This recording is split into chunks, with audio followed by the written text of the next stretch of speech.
Selamat datang kembali di Eljas Channel. Jumpa lagi dengan saya Rendra. Tentu kalian masih mengenali saya jika kalian telah menonton pada video sebelumnya yang berjudul Kisah Horor Penunggu TPU Bintara Bekasi. Sebelum dimulai, klik dulu dong subscribe-nya dan jangan lupa like dan share agar kalian tidak tertinggal update-update terbaru dari kami. Baiklah, langsung saja kita masuk ke dalam ceritanya. Kisah ini bermula setelah pernikahanku di awal tahun 2018. Awal pernikahan kami tidak membawa harta apapun dari rumah, melainkan hanya bermodalkan beberapa pakaian dan ijazah pendidikan kami. Setelah pernikahan, kami hanya mampu mencicil sebuah motor metik besar untuk operasionalku ke kantor dan rutinitas kami sehari-hari. Meskipun ada mobil yang biasa kupakai sebelum pernikahan, namun aku sadar bahwa itu adalah harta milik orang tuaku. 6 bulan kemudian, motor itu akhirnya dapat aku lunasi. Lalu kami pun sepakat untuk menjual motor itu untuk dijadikan DP mobil. Dan aku pun mulai percaya tentang pernikahan akan membuka pintu rezeki, sebagaimana dijelaskan dalam firman Allah Subhanahu wa taala dalam surat An-Nur ayat 32. Setahun kemudian, akhirnya mobil pun dapat aku lunasi. Begitu seterusnya dan keuangan kami kian membaik. Hingga pada suatu hari di awal tahun 2020, kami memutuskan untuk membeli sebuah rumah yang berada di suatu perumahan yang terletak di Bintara, Bekasi yang berbatasan dengan Pondok Kelapa. Ini adalah gambar denah dari rumah baru kami. Di tempat inilah semua pengalaman horor dimulai. Tepatnya pada hari Jumat pagi di tahun 2020, yang kebetulan saat itu bulan Ramadan. Pagi itu kami mulai memindahkan semua barang kami dari sebuah kontrakan sederhana. Sebelumnya, aku akan bercerita sedikit tentang rumah baru kami. Rumah ini sempat kosong selama 1 tahun. Rumah seluas 157 meter dengan jumlah 4 kamar, 3 kamar di lantai 1 dan 1 kamar di lantai 2, dan 2 buah kamar mandi. Di bagian belakang rumah terdapat pekarangan yang terbuka, sehingga dapat melihat langsung ke arah jendela kamar yang berada di lantai 2. Rumah ini memiliki 2 pintu masuk, 1 pintu masuk utama dan 1 lagi pintu masuk dari arah parkiran mobil yang mengarah langsung ke tempat cuci piring. Kembali pada cerita. Pada saat proses pindahan, aku dibantu oleh teman lamaku saat aku masih duduk di bangku SMP yang bernama Adi. Adi terpaut 8 tahun lebih tua dariku, dan ia juga pernah sedikit belajar mengenai ilmu kebatinan. Akhirnya, proses pindahan dan menata barang pun selesai pada sore hari menjelang maghrib. Di hari ini, saya dan Adi tidak berpuasa karena memang proses pindah rumah itu lumayan cukup menguras tenaga dan dahaga. Setelah semua selesai, Adi pun berpamitan dan berjanji akan kembali datang besok pagi karena aku masih membutuhkannya untuk menguras toren dan memasang antena baru. Kemudian, hari semakin malam, aku dan istriku yang bernama Feliska dan anakku yang bernama Meka. Meka adalah anak pertamaku yang masih berumur 10 bulan. Malam ini adalah malam pertama kami tidur di rumah ini. Jam menunjukkan pukul 11 kurang 15 menit. Ketika aku hendak memejamkan mata, aku mendengar suara berlarian yang lumayan cukup berisik tepat di atas atap kamar kami. Dan ternyata istriku pun terbangun mendengar suara itu.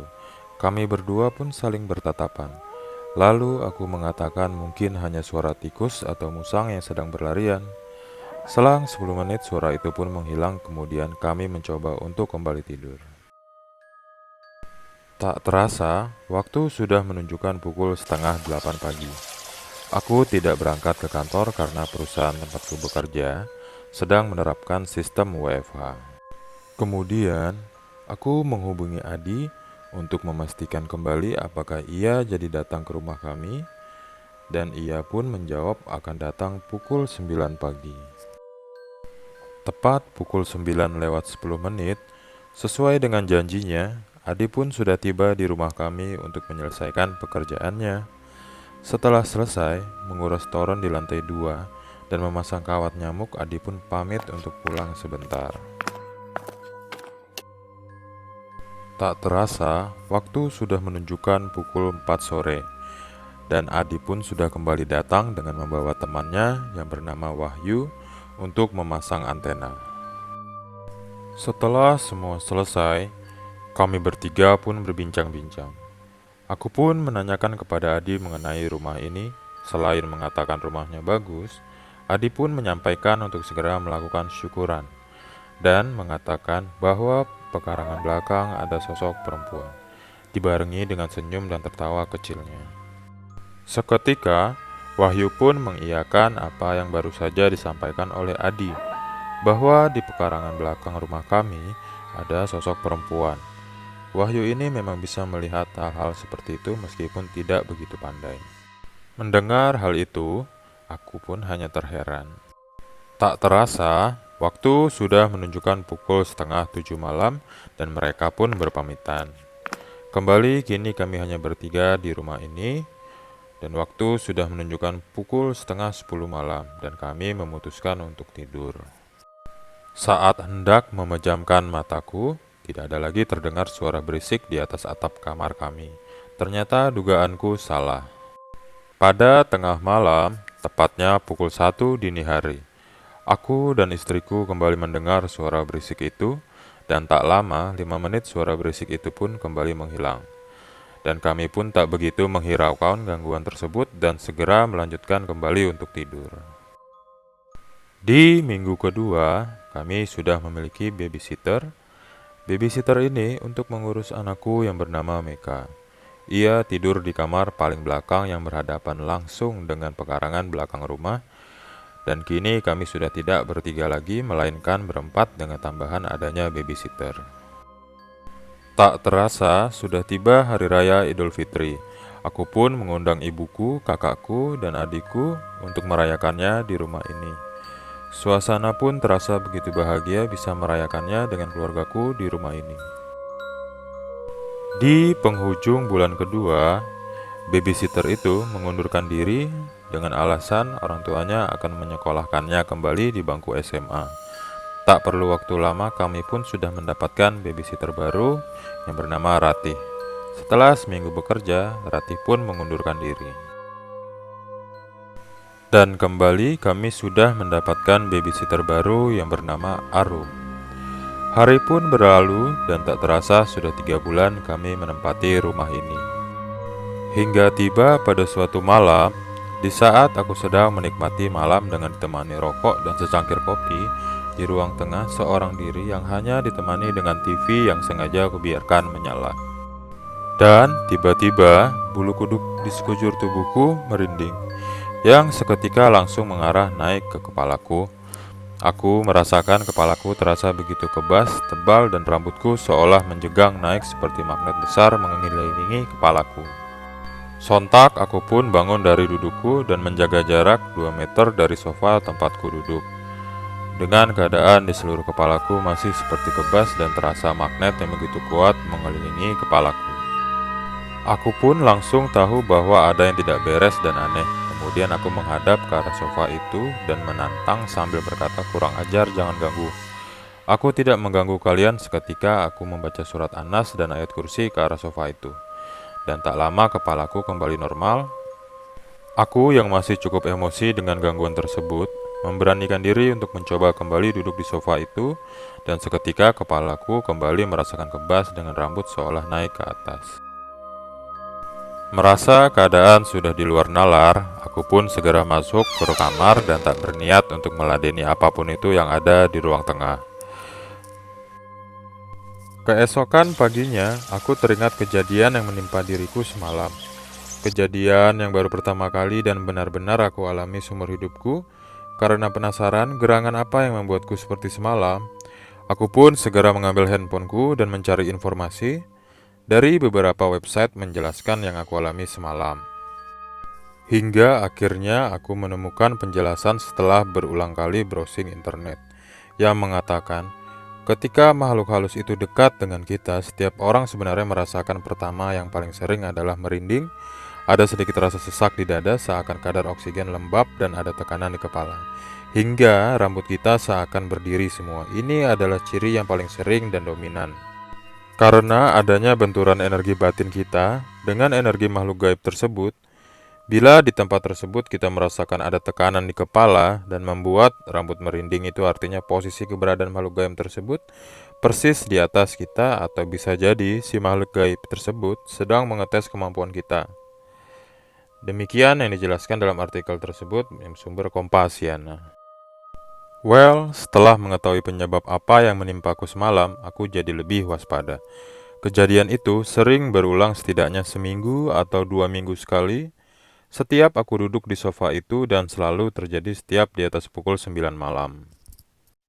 Namun, seiring berjalannya waktu, terkadang aku hanya merasakan merinding di sekitar tangan dan tengkukku saat duduk seorang diri pada malam hari di sofa itu. Kemudian, pada suatu hari tepatnya ketika menjelang waktu azan maghrib, anakku yang bernama Meka masih bermain dengan Arum di ruang belakang. Di sana terdapat sofa dan tempat khusus bermain anakku. Ruang belakang ini terbuka dan menyatu dengan pekarangan belakang rumah. Dari sana dapat melihat langsung ke arah jendela kamar yang berada di lantai 2. Ketika azan maghrib sedang berkumandang, sontak aku melihat Arum sambil menggendong Meka dan membawanya dengan cepat ke ruang tengah, di mana aku sedang duduk sambil menyaksikan azan di televisi. Aku yang melihatnya pun terheran-heran. Loh, kenapa Rum? Ini Pak, tadi Meka memandang ke arah depan jendela kamar atas, terus senyum-senyum sendiri dan tertawa kecil. Segera aku pun lekas berlari ke arah pekarangan belakang dan menengok ke jendela kamar di lantai 2. Dan aku tidak melihat apa-apa. Aku pun kembali ke ruang tengah dan mengatakan, ya sudah, nggak ada apa-apa. Lagi pula lagi maghrib, jangan main di belakang. Di sini saja, ucapku kepada Arum. Iya Pak, jawab Arum. Sedikit bercerita bahwa istriku sedang mengandung anak kedua. Kami dengan usia kandungan 3 bulan. Beberapa hari kemudian, akhirnya kami mengetahui alasan sebenarnya pengunduran diri babysitter pertama kami. Setelah kami penasaran alasan lain selain ia yang disekolahkan oleh orang tuanya, akhirnya ia pun mau bercerita dan mengatakan kepada istriku bahwa setiap malam ketika ia hendak pergi ke kamar mandi, ia seperti dilempar suatu benda kecil saat jalan dari kamar menuju kamar mandi. Selain itu, ia pun bercerita bahwa ketika siang hari, pada saat aku mendapat work from office dan istriku sedang tidur dengan Meka, ia sering mendengar suara anak kecil di ruang tengah yang sedang berlarian. Ia pun berpikir Meka sudah bangun, namun ketika menghampiri ke ruang tengah, ternyata tidak ada orang. Dan ketika malam hari, ia sering mendengar suara orang sedang mengobrol di ruang tengah dan berpikir itu aku yang belum tidur atau sedang ada tamu. Setelah ia cek, lampu ruang tengah dalam keadaan mati dan tak seorang pun ada di sana. Begitu akhir dari pembicaraan istriku dengan babysitter pertama kami. Setelah menjelaskan hal tersebut kepadaku, akhirnya istriku pun bercerita bahwa di minggu pertama kami tinggal di rumah ini, sering mendengar suara piring dan gelas beradu dari arah dapur, sedangkan saat itu kami belum mendapatkan babysitter dan keadaan masih di siang hari. Hari pun berlalu begitu saja hingga pada suatu malam, selepas Isya, aku memanggil tukang urut langgananku. Tukang urut ini merupakan guru ngaji dan imam masjid, dan istriku adalah salah satu murid ngajinya saat ia masih duduk di sekolah dasar. Selepas ia mengurutku, aku pun bercerita tentang rumah ini, dan meminta untuk dibantu agar tidak ada makhluk yang mengganggu keluarga kami. Ia pun memintaku untuk menyiapkan ember kecil dan garam. Kemudian ia duduk bersila dan membacakan ayat-ayat Al-Quran. Setelahnya, ia memintaku untuk merasakan keberadaan dari makhluk itu dengan cara duduk bersila dan memejamkan mata, sambil mengangkat tanganku ke depan dan menerawang sekeliling rumah. Ia meminta agar setiap sudut rumah diterawang menggunakan telapak tanganku dengan keadaan aku masih duduk bersila. Ia mengatakan rasakan kemana tangan merasa suatu tarikan, dan di sanalah cipratkan air yang sudah dibacakan tadi. Lalu aku merasakan tarikan kuat ke arah lorong samping yang merupakan pintu masuk kedua yang memang tidak pernah aku buka. Aku sendiri pun ragu dengan apa yang aku rasakan karena aku tidak memiliki bakat spiritual, namun ia tetap memintaku untuk meyakini indera perasaku mengenai keberadaan makhluk itu. Lalu aku bergegas ke lorong itu ditemani olehnya, sambil dibantu membacakan potongan ayat suci berulang kali yang diakhiri dengan mencipratkan air. Sedikit bercerita bahwa di lorong tersebut memang cukup membuat bulu kuduk merinding. Entah kenapa aku juga tidak memahaminya. Lorong tersebut berada di antara pintu masuk kedua dan tempat cuci piring, dengan pintu masuk kamar mandi tepat berada di sampingnya. Sehingga apabila mencuci piring, posisi kita membelakangi lorong tersebut. Aku pribadi dari 2 bulan menempati rumah ini, setiap mencuci tangan di sana, bagian belakang tubuhku selalu merasa merinding dan merasakan hawa yang tidak biasa seolah ada makhluk dengan energi besar di sana. Pernah suatu hari sepulang kami berlibur dari luar kota, ketika istriku membuka pintu antara ruang tengah yang menghubungkan dengan ruang belakang, mendapati mainan mereka dalam keadaan berantakan seperti tidak dirapikan sebelumnya. Lantas istriku pun memanggil Arum dan menanyakan kenapa tidak membereskan sebelum berangkat. Arum pun terheran dan menjawab dengan wajah bengong, "Loh bu, ini udah saya rapihin kok sebelum berangkat." "Bener bu," ucap Arum kepada istriku. Istriku pun menyudahi percakapan itu.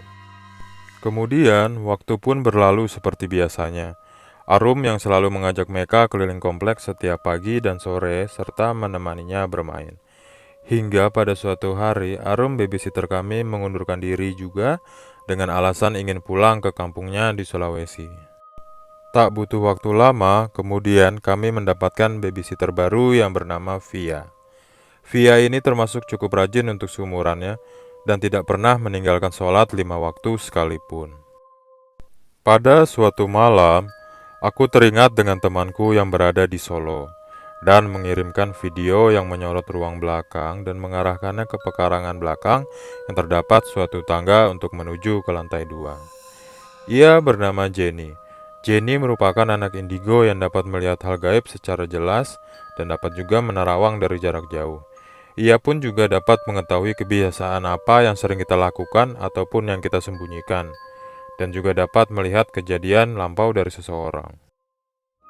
Setelah menerima video yang aku kirimkan padanya, tak lama ia pun membalas pesan WhatsAppku dengan santai. "Itu kamu setiap malam sering duduk di sana ya?" ucapnya kepadaku. Aku pun menjawab, "Iya, tiap malam merokok di sini atau di ruang tengah." Aku yang masih tidak menyadari atas pertanyaannya, hingga ia menjawab, "Itu di tangga ada perempuan lagi duduk. Tiap malam dia selalu duduk di tangga itu." Aku pun terhenyak dan menelan ludahku setelah mendengar hal itu darinya. Dan seketika aku teringat ucapan Adi dan Wahyu. Ternyata benar apa yang mereka berdua katakan. Ia pun menjawab, "Udah gak apa-apa, biarkan saja." Dengan cepat aku bangun dari dudukku dan merekam bagian lorong samping, kemudian mengirimkan kepadanya kembali. Ia pun menjawab, "Ada sosok hitam besar di ujung pintu sana. Itu hati-hati, energinya besar." Seketika itu juga, badanku merinding dan terasa antara berat lemas. Lalu aku bergegas ke ruang tengah dan kembali merekam video dari arah pintu masuk utama yang mengarah ke ruang tengah. Setelah mengirimkan video tersebut, ia pun menjawab, "Itu persis di samping TV ada Poci lagi berdiri." sambil tertawa kecil. Setelah mendengar yang itu, aku masih tidak percaya akan semua yang baru saja ia katakan. Kemudian ia mengatakan, "Itu rumah kamu begitu banget. Hawanya gelap, seram, banyak begituan juga."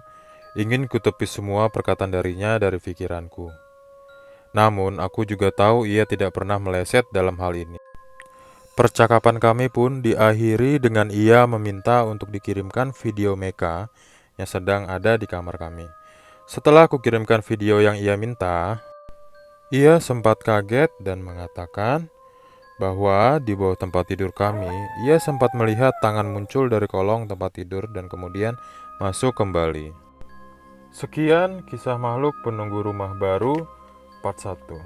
Kisah masih berlanjut di part 2 mengenai asal-usul makhluk hitam besar yang ada di lorong rumah kami, istriku yang melihat benda bergerak sendiri, dan ibuku yang melihat perempuan mengenakan baju coklat seperti batik, dan bawahanku di kantor yang juga dapat melihat hal gaib. Demikian bocoran untuk di part 2. Jangan lupa subscribe, like, and komennya ya, biar kami makin semangat untuk melanjutkan kisah berikutnya. Thank you for watching. Bye bye, see you next.